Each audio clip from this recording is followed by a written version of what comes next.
நான் hair cut வந்து side joint பற்றி தான் பார்க்க போகிறோம். வாங்க வீடியோக்குள்ளே போகலாம். ஆல்ரெடி நம்ம வந்து மார்க் பண்ணி வச்சாச்சு.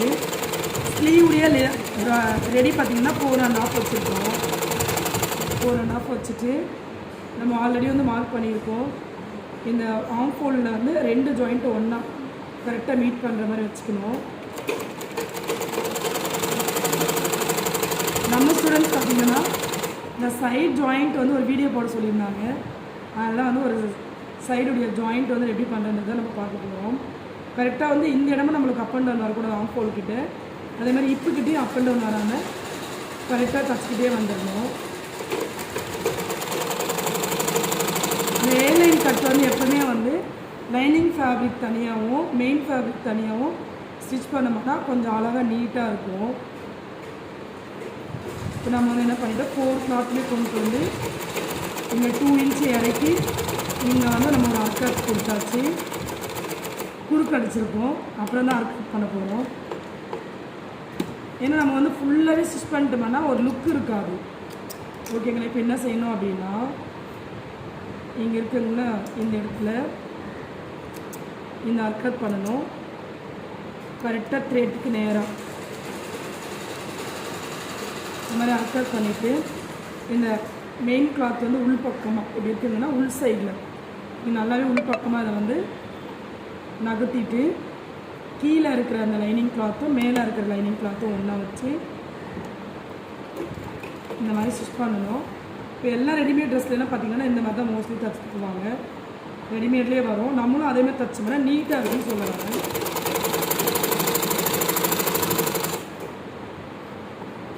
இப்போ வந்து நம்ம என்ன செய்யணும், கரெக்டாக ஈவனாக இருக்கான்னு பார்த்துக்கணும். ஈவனாக இருக்குது நமக்கு. ஒருவேளை ஈவனாக இல்லைன்னா எந்த கிளாத் நம்மளுக்கு கம்மியாக இருக்கோ அந்த கிளாத்தை லைட்டாக கொஞ்சம் இழுத்து கொடுத்த மாதிரி தச்சுட்டு வரணும். இடைவேளை வந்து ஒரு 1 இன்ச்சு இருக்கணும். ஒரு 1 இன்ச்சு இல்லைன்னா ஒரு 3/4 இன்ச்சு நம்ம பிடிச்சிக்கிட்டே வரணும். ஆனால் மெயினாக வந்து இங்கே அப் அண்ட் டவுன் வரக்கூடாது.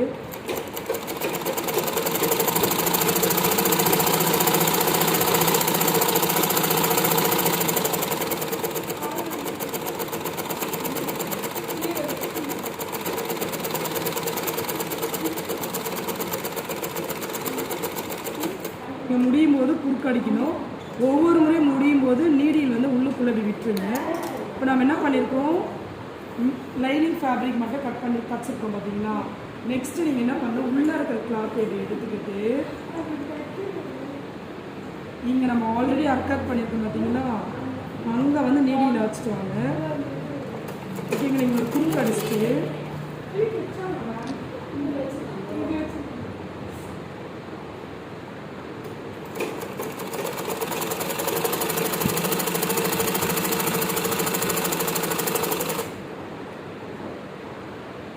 இந்த மாதிரி லைனிங் ஃபேப்ரிக் தனியாகவும் மெயின் ஃபேப்ரிக் தனியாகவும் ஸ்டிச் பண்ணும்போது நம்ம ட்ரெஸ் போடும்போது ரொம்ப குண்டாக காட்டாது, நீட்டாகவும் இருக்குன்னு சொல்ல வரேன்.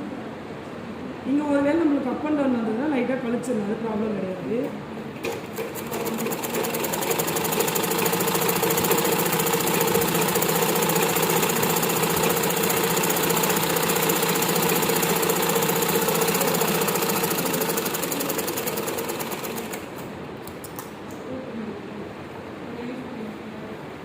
பாருங்கள், மெயின் ஃபேப்ரிக் தனியாக ஸ்டிச் பண்ணிட்டோம்.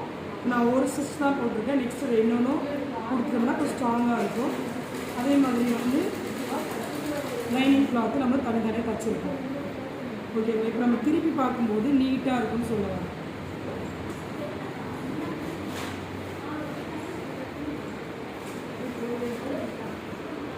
நம்ம திருப்பி பார்க்கும்போது 2 லேயராக வந்துடும் சொல்லுவாங்க. அதாவது அடியில் ஒன்று மேலே ஒன்று. பிடிச்சிருந்தா லைக் பண்ணுங்கள், ஷேர் பண்ணுங்கள், சப்ஸ்கிரைப் பண்ணுங்கள், பெல் பட்டனை வந்து கிளிக் பண்ணுங்கள். பாய்.